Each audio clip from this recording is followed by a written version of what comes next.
Good morning, one and all, and welcome to the Rangers Review morning briefing. It is Friday, the 11th of October, and we're here to talk all things Rangers. I'm Derek Clark, and I'm joined this morning by Chris Jack. How's it going, Chris? Not too bad. We're slowly but surely working our way through this international break. It feels like there's been more international football than domestic football so far this season, and still another one of these breaks to come next month, I believe, as well. So no, I'll be glad to see the back of them and try and build up a bit of domestic and European momentum, hopefully.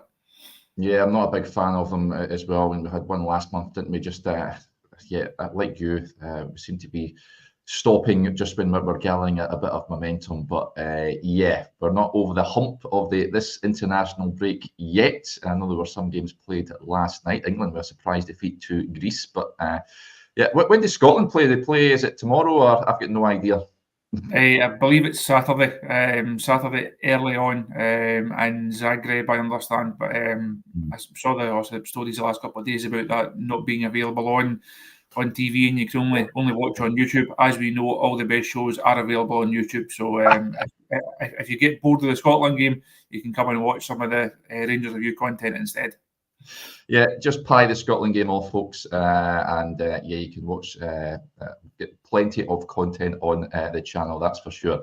Right, we're going to invite a lot of questions as well because not much happening. We'll discuss your piece yesterday, Chris, just on the CEO search, and we'll invite questions. So if you want to get your points across, folks, then please do, and they'll be very much welcomed. And myself and Chris can batter through as many as we possibly can. Well, before we do that, do you see? I've seen the Northern Lights were out last night. Did you see them from Casa del Jack last night, Chris? I didn't actually. One of my mates texted me about 9:30 or so to say, "Did you see it?" And I was actually sitting in here in the office working on a big interview that we've got on the site for next week last night, and completely oblivious to the fact that it was happening. So it wasn't out. I didn't see them out the window that's just behind the laptop screen here, and I said completely missed it once again. I was the same. I've seen people posting pictures of them down here in Warrington. I looked out the window, couldn't really see them, and then went back to bed. So there you go. But they were here. I'm sure, was it last year around about the same time, or was it February time? I think they made an appearance. So quite something. So if you've seen them last night, folks, then well done. Anyway, right, let's move on because your piece yesterday, Chris, on the CEO timescale is a brilliant piece. Go and check it out, folks. You look at the boardroom upheaval, of course, news earlier on in the week that the head of football operations, Craig Robertson, was departing from the club. What is the latest with regards to that? I mean, we discussed it pretty much in detail on Wednesday, I think it was, but where are we with regards to that? We know it's a priority, isn't it, getting that CEO in at this moment in time? I think the search is still ongoing. I think we see it on the site, we see it on the shows, we see it on social media. There's this real wish from the fans for something to happen. Craig Robertson departing was not the thing that people were thinking was going to happen. I think that's going to focus a bit, minds almost a wee bit on the number of positions that Rangers are looking at. I think if you were to prioritise them, it would be chief exec, then chairman, then for me head of academy, and then director of football ops. I think that would be my preference in terms of how those four positions are filled. I think the chairman search and the CEO search can almost go on at almost the same time. Also, those two guys have to have, once they're in position, they have to have a good working relationship. There's no point in your chairman and your chief exec being at loggerheads with each other and not agreeing on how the business should be run, how things should operate in a football sense. So it's important that those two do operate hand in hand. But I think the chief exec will naturally have a say in who's going to be head of academy and certainly who's going to be the head of football ops heading into the second half of the season. So I think that's the kind of priority list, timescales, as we discussed the other day. As John Gilligan mentioned, his Sky interview after he held his first first presser a few weeks ago. That Christmas timescale, I know that kind of alerted people, because everybody thinks that Christmas is a long way away. Christmas is not as far away as people think it is. Yes. It will take time for Rangers to actually get through this process. And I think if they've got, at least if they've got a name and they've got someone signed and sealed and ready to come into the club by then, I think that's roughly the timescales that we're looking at. Again, as we touched on the other day, any candidate could possibly have a notice period to work through. It could be 6 weeks, it could be 3 months, it could be 6 months, and kind of worst case scenarios. You would be surprised if anyone was held to a notice period of that length. Obviously, James Bisgrove had his notice period at Rangers. A deal was done. He was able to move on and go and start his new job in Saudi. And I think Rangers would be confident that if they were to go to someone who is employed elsewhere, hopefully a notice period doesn't become too big an impediment, because if it does, and you get to Christmas and you make an appointment and you're then held to, worst case scenario, a 6-month period, that's then nearly a year without Rangers having a chief exec, and that's not a situation the club want to find themselves in. That's not good in a business sense. It's not good in a sporting sense. So yeah, I know there's this. I said there is this will, there is this wish for things to happen. Yesterday, it's not going to happen as quickly as that. But the search for all these positions is ongoing. But clearly, the chief exec is the most important thing for Rangers to get that position and get that appointment sorted. Yeah, lots of questions coming in off the back of that, and other points as well. My dad actually messaged in. He says, Thea says, hi, my niece is watching. So hi, Thea. Hopefully you're enjoying the show and behaving up there. Yeah, fantastic stuff. And Scott B, in fact, there was a point that came in from Stuart and many others with similar points as well. He says, going with the amount of executive staff we're losing, is it more a desirable option for investment with less executive staff in place, a clean slate, basically? We touched on this a little bit on Wednesday as well, Chris. Will lead to people suggesting, will there be some sort of a takeover or a big investment? Not heard anything, murmurings of that just now. I know John Gilligan did say they were exploring investment opportunities. I think Dave King himself said that as well, didn't he? And the need for outside investment. But where are we with that? I don't, just to pick up on Stuart's point, we'll take that first. I don't think it's a case of clearing the decks, if you like, so it then becomes easier for someone else to come in. If you think of the funds it would take to not just buy into Rangers, but control Rangers. So you've got two types of investors, basically. You've got guys who like the current investor core, like Sir John Bennett, like Sir Douglas Park previously, like Sir Dave King to a huge extent previously. We're not interested in owning Rangers outright. They're putting their money in to help the club along this journey, along this rebuild. You've then had more recent investors like Sir Julian Voltart, obviously, like Sir John Halstead, who clearly have a role to play at present. Stuart Gibson came on board a couple of seasons ago. These guys, they were not taking just £1 million worth of shares to then eventually one day launch a takeover bid. That's not why they're not there to own Rangers. They're there to help finance Rangers. If you're looking at the likes of like an actual takeover of the club, if you wanted a shareholding that would give you that sort of boardroom influence, you're going to have to tick off a number of those shareholders. You're going to need Douglas Park shares. You're going to need Dave King shares. You might need John Bennett shares. There's a lot of guys round about that level of shareholding that you'd have to in effect buy off to give you that level of influence. You're not going to come in and say, well, I've got a transfer kitty of £100 million. I'm happy for someone else to go and spend it. If you've got that money to put into Rangers, you want to be the guy that decides how it's going to be spent. If you want to decide how it's going to be spent, you have to have that shareholding to give you that boardroom influence, either as chairman or to have a couple of directors on the PLC board. So there's two types of investment that we can look at. Heard nothing to suggest that Rangers are at the takeover stage, and I think you're looking at the current core of guys that have put their money in. It's how far do they want to go? Are they already in deeper than they perhaps thought they would be? Are they willing to go again? Or are we at the stage of there's no more money coming in and Rangers just have to make do and try and operate the business a bit more sensibly, if you like, from a financial point of view? Something that John Bennett was a big driver of over his tenure as chairman. He spoke a lot about bringing down that 10 million or so deficit every year.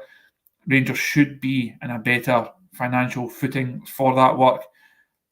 But you then look at the gap on the pitch, and it's going to clearly take either money from prize money, which is going to be difficult to achieve. It's going to take European money, difficult to achieve. It's going to take transfer money, difficult to achieve, because how many assets are in this squad at present? For Rangers to really bridge that gap, it will require a level of external finance. As you mentioned, that's something that Dave King spoke about when I spoke to him a couple of weeks ago. And it's, where is that finance going to come from? Is it going to come from the guys that are there already, or is it going to come from new people coming in? If it's going to come from new people coming in, I think it will be on the same sort of terms that we've seen previously, rather than somebody coming in and say, I want to buy and run Rangers, because the bill for that is certainly more substantial than just someone that wants to come in and chip into a transfer kitty or chip into an infrastructure project, plus then potentially get a seat on the board. Yeah, we need a freshness, an injection of freshness, new ideas, I think, and obviously that brings it with it new investment as well. Where that comes from, I do not know, but there is concern. A lot of comments coming in, and as has been the case with a number of positions still to be filled. A lot of fans feeling a little bit apprehensive about the future. John Allen with the point says the whole thing is very worrying. Yet I can understand that. Rangers need to get the foundations in place pronto. Big shout out, incidentally. I know we're back live on Instagram, and Cammy gets in touch and says, Derek, how's things, mate? You recovered from Malmo. Good to meet you over there in Malmo, Cammy. And yes, I have recovered, but what a trip that was. Absolutely fantastic. Let's get to some of the points that are coming in. Shout out here to JT, says, good morning, Derek, Chris, and fellow Rangers Review family. It's my 40th today. Now better to spend the morning on a coffee and a review. Happy birthday, JT. Many happy returns, and hopefully you have a fantastic day. And staying on the topic of birthday shout-outs, CB55 says, happy 17th to my boy Caden. So happy birthday, Caden, as well. Let's move on to on-field questions, because there's quite a few that have came in at this moment in time. But one slightly off-field, Rollers Greatest DJ says, any update on the Conor Barron transfer fee tribunal? I think Aberdeen, the Rangers willing to pay, am I right in thinking it was about £500,000, Chris, and Aberdeen were looking for more? Do we have a date for that as yet? For the life of me, I can't think if there was a date scheduled for it. Not that I'm aware of. It was on my to-do list a few weeks ago, and as per usual with all matters Rangers, something else then jumped above it in terms of that to-do list, and it was shuttled back down again. I will try and ask the question and see how far away we are. I know it is. I think the story was out a couple of weeks ago to say that it was going to go to that tribunal. If you're unsure how that process actually works, I had a piece on the site a couple of months ago, kind of going through why or how we would get to that stage. Slightly surprised Aberdeen haven't just accepted the offer that Rangers made, but it's also their prerogative. They're quite entitled to go down that tribunal route if they believe that Barron should be worth more of a fee than the Rangers were offering. And ultimately, once that, as I explained in that piece, once that fee and that deal structure has been set, that's it. No, whether you like it, whether you hate it, whether you love it, there's nothing you can do about it. That's the final decision on it, and both clubs then just have to proceed after that. But no date as such as that I'm aware of as yet. Yeah. But as soon as we'll find out, folks, we'll let you know.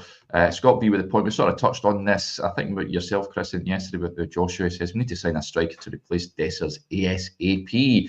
Need to sell him. I wouldn't necessarily think Rangers need to sell him, but they do need help up there for him. I know Danilo's back training. Jury's still out whether he will be the answer long term, but I would like to see Rangers boosting the firepower that they have in January. I think they have to, Chris. There's no two ways about it, really. I think the next couple of weeks could see people really not jump on the bandwagon, but could see calls for more firepower during that January window. The next couple of weeks could really see those calls ramped up, depending how things go. We mentioned that a couple of times that we don't think Rangers have enough goals. We don't think they've got enough cutting edge in this side. You look at the makeup of that forward line. Dessers clearly the first choice by quite some distance at present, because there's doubts over the level that Igaman is at fitness-wise and in terms of his overall game. Danilo obviously has his own issues to overcome. Apart from that, there's nobody else that you can rely on to go and play that centre-forward role. If you bring someone else in, where do they fit into that pecking order? Do they go straight in above Cyril Dessers? If they do, fine. Dessers just has to take that on the chin and has to then take his chances and has to try and work his way back into the side. What does that then mean for Danilo, a guy that you've got a lot of money tied up in terms of wages and transfer fee? What does that do in terms of if he becomes, if you like, fourth choice in that regard? What does that then do? Where does he get his football to then try and progress and to try and come on to the type of level that the club need him to be at? So it's not as easy as just bring one in and you'll end up with four. It's a knock-on effect of what that does to the three that are there. But ultimately, I think everybody will agree, Rangers need more goals in this side. I don't think they've got the level of goal that they will require to go on and win the title at present. I think, as we mentioned the other day there, I wouldn't be surprised at all if Dessers surpasses his tally of last season. You'd expect him to get to that 20 mark, and he might end up 1 or 2 ahead of what he managed to get last season. Is that going to be enough for him personally? He can come the end of the season, he can say, I've held up my end of the bargain. I've done my bit. It's what's behind that. It's where else are those goals coming from? I said Danilo has to work his way back into the team first and foremost. I don't think you can expect too many from him. We don't know at all what you can expect from Igaman. If they get 20 between them, is that realistic? Is that overstretching it? So I think depending what position Rangers are in come the start of the transfer window, I know it was a big talking point. We discussed it. It felt like almost on a daily basis during the summer. Where's the striker coming from? Or certain names were coming up more regularly than some other ones. Depending where Rangers are, I think we will see this real call from the fans. It will be something that comes up on the show. People just looking for another striker to come in. In that situation, I would be surprised if it's a big fee type striker. I think you'd be looking at another Fabio Silva perhaps type loan, someone of that profile to come in and just do a job in the second half of the season to try and get Rangers over the line, depending on what their aspirations are. I'd be surprised if they go and spend a big fee, having already put significant fees into Dessers and Danilo. I'd be surprised if they go and spend another big fee on another number 9. Before that happens, you would have to assume that one of those two will have to move on. Interesting. Just on Danilo, Charles says, has Danilo ever played a full game for Rangers? He's played 3 full 90 minutes. He played against Aris Limassol, the 1-1 draw last season in the Europa League, and he also played 90 minutes against Livingston in the league and also against Aberdeen, which was a 1-1 draw up at Tawdry. So he's played 3 full matches, so not enough. We all know why his injury situation. Whether he can steer clear now and really push on remains to be seen. But Rangers do need him to come back and really start firing. I believe, John, with a point as well, just on the striking situation, Derek, why not try to fit in young Lovelace now till January? It looked good before his injury. Just not get a look in yet. I was surprised to see him actually warming up when I was in Malmo. I was like, no, that's good. Obviously, Igaman didn't travel, but he never got on. Are we likely to see him, Chris, do you think?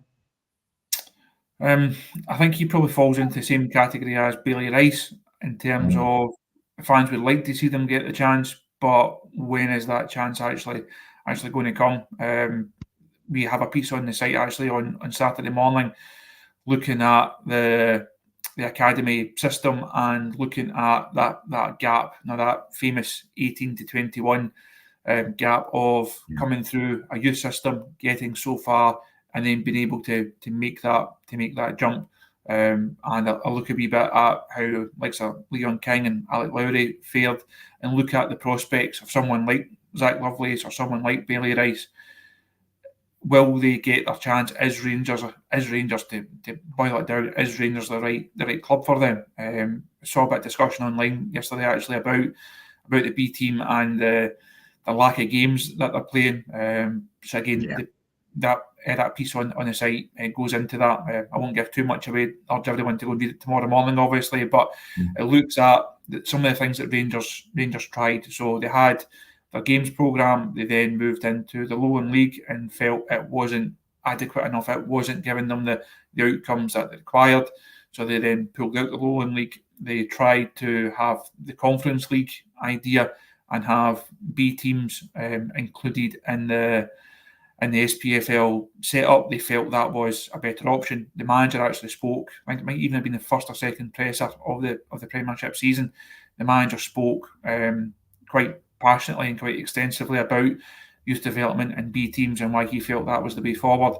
Rangers are big advocates of that system, but in typical Scottish football fashion, if it's good for Rangers or potentially good for Celtic, too many clubs then aren't interested and they don't want to go down that road. There's a bit of detail on that in that piece tomorrow morning as well.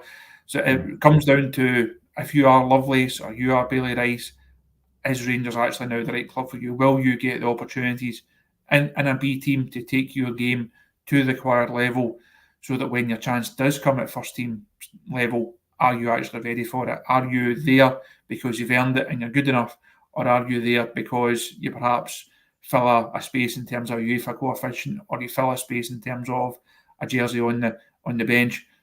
And I think it's now at crunch time for these guys. We've seen, like I said, Lowry and King, it's not worked out for them. They will have to move on. They're not going to be Rangers first team players. That generation, you can also include like Adam Devine in that as well. That generation has almost been lost. Rangers are not going to get anything out of that generation. Can't afford the same thing to happen with the next ones. You think of Rice and Lovelace being the two probably more higher profile ones. There's other guys within the B team like Stevens, like Paul Anzio, guys there. Are they going to make that progress? Is the academy set up good enough to then produce first team players, or is it just not going to happen for these guys? So I said there's a lot to unpick from that piece that's on the site tomorrow. I think it will become a bit of a talking point as this season goes on, because I know it's been mentioned before. Why are certain members of Clement's first team squad being given chances ahead of players that I think the fans would like to see coming through the academy? And I think Bailey Rice is the main one. I know you boys spoke about Lennon Miller on the show yesterday. There was a time not that long ago where Bailey Rice and Lennon Miller were seen as equals, and there was a suggestion that Rice actually had the higher ceiling, that he could have gone on and will become a better player. That's not that long ago, and you now look at where both players are. So Rice fighting to try and get in a Rangers matchday squad. Miller, such an impressive performer for Motherwell, will move on for several £1 million. Bring back the reserve league. That's what I say. I don't know why they done away with it in the first place. And I think in terms of development, that would certainly aid the young players playing with senior pros on a regular basis. But I can't see that happening, unfortunately. And the issue of the academy, of course, that is another role behind the scenes that needs filled, that academy director. And there is big question marks regarding it right now. I think legitimate questions as well. Big thanks to this donation from Alchemist, who says, do young players not get a chance at Rangers because two bad games, their fans are howling at them in the stadium and online afterwards? Is a heavy shirt to wear, Chris, of course, at the Rangers jersey. I've seen some folks saying, some players that maybe leave Rangers and go on and achieve good things. I mean, that Miller Rice comparison, there was a few comments yesterday saying that it's completely different playing for Motherwell and the pressures as opposed to playing for Rangers. I think the fans have got a part to play as well. I've seen many players coming through the ranks, and they might find it tough coming through and playing at Ibrox. It can be a wonderful arena to play football when you're on top and you're playing well, but when things aren't quite going so well, it can be tough, can't it?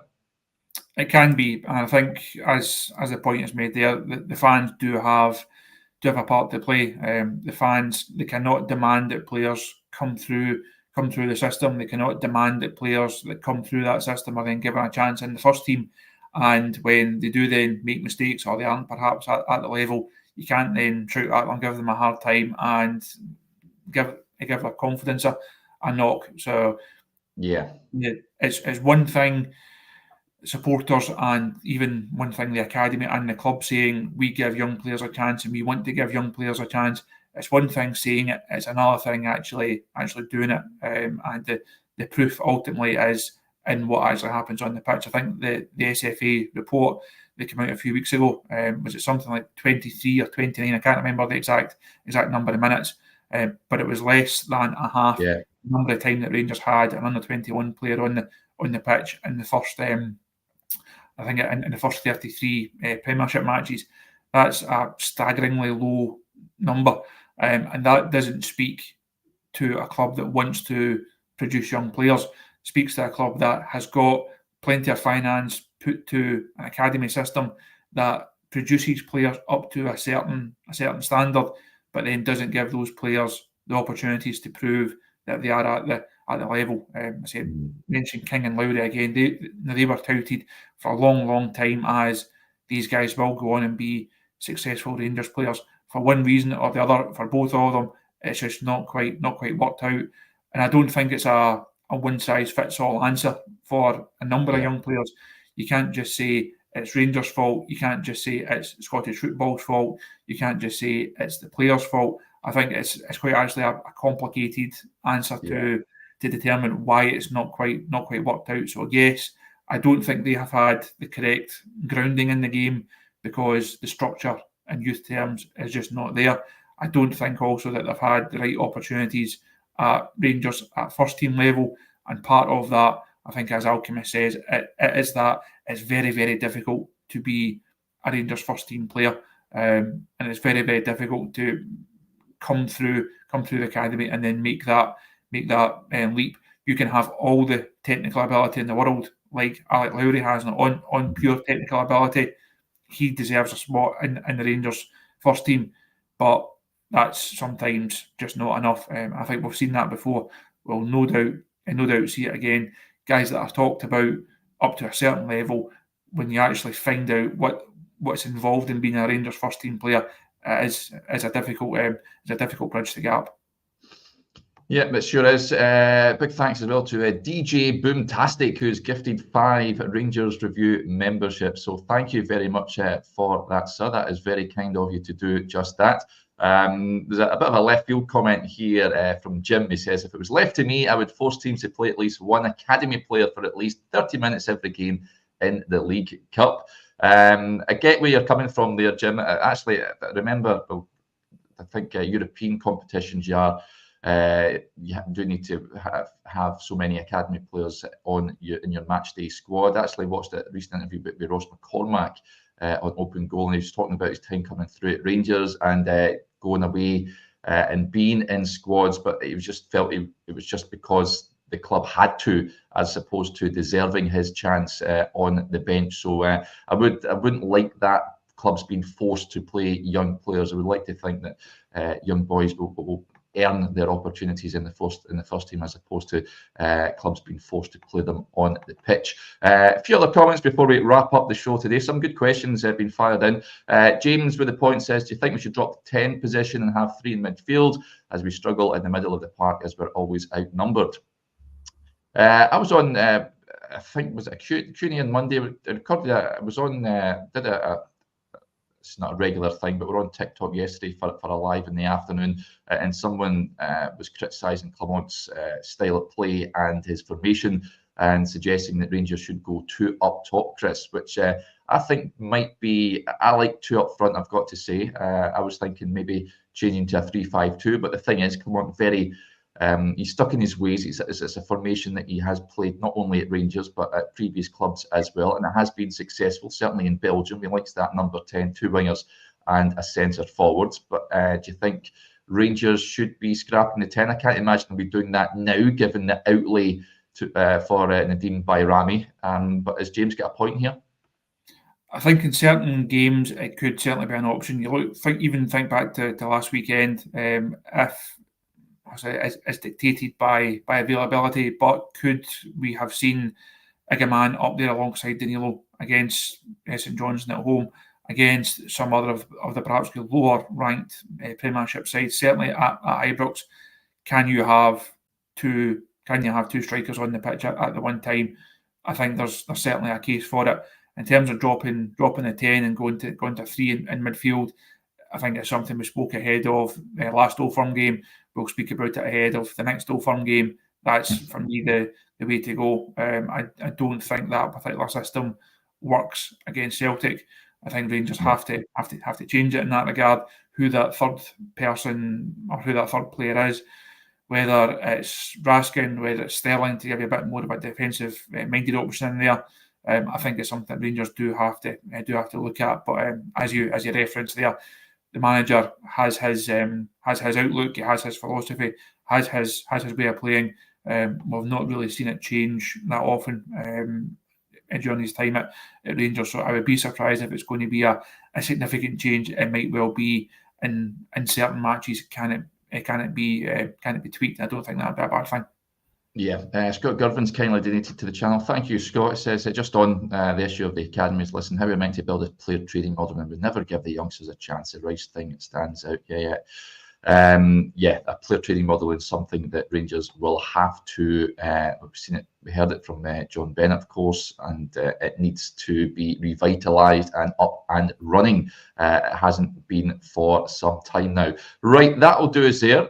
Big thank you to you all for your questions. Absolutely fantastic questions been fired in, so thank you. Before we go, just a bit of admin. Of course, the Rangers Review live show comes back to the stage this coming Wednesday. We're down in London, so if you're a London-based or a Southern Bear down there, then tickets are still available. The promoters, the Volley and Admiral, kindly gave us a code, a 50% off code, RR50. If you use that in the checkout, you get 50% off the ticket. So head over to eventbrite.co.uk, or you can head over to rangersreview.co.uk. The link is also below this video, so if you fancy a night out talking all things Rangers with myself, Joshua and Mark Haitley, no less, at the Volley in London, then go and get your tickets now. So looking forward to that. There'll be a few videos to come over the course of the next few days as well. We might be in smack bang in the eye of the international break, but there's still Rangers content coming your way, folks, so keep your eyes peeled, as Chris says as well, on the website. A great piece on the academy also. And if you are a viewer to the Rangers Review, then I know that many of you watch and aren't subscribed, and if you make sure you subscribe, it makes then make sure that you get a notification. If you hit that bell, you'll get a wee alarm call whenever we go live. And it's not just the morning briefing, of course, we get many other videos as well throughout the course of the week. Right, thank you to you all. I will be back Monday. Hopefully you enjoy your weekend. You up to much, Chris, without any Rangers action to concern yourself with? No plans. I'm actually off the weekend and then off next week. So I'll leave the entire operation in the capable hands of yourself, Joshua, and Stevie as well. So I'll leave it all with you, and hopefully all is well in Rangers world by the time I get back. Yeah, hopefully it's not that meme when the guy walks into the kitchen and with his pizzas and it's all on fire. But hopefully it goes hunky dory. Enjoy your time off. But fantastic. Right, we'll speak to you later, folks. Enjoy your weekend. Bye for now.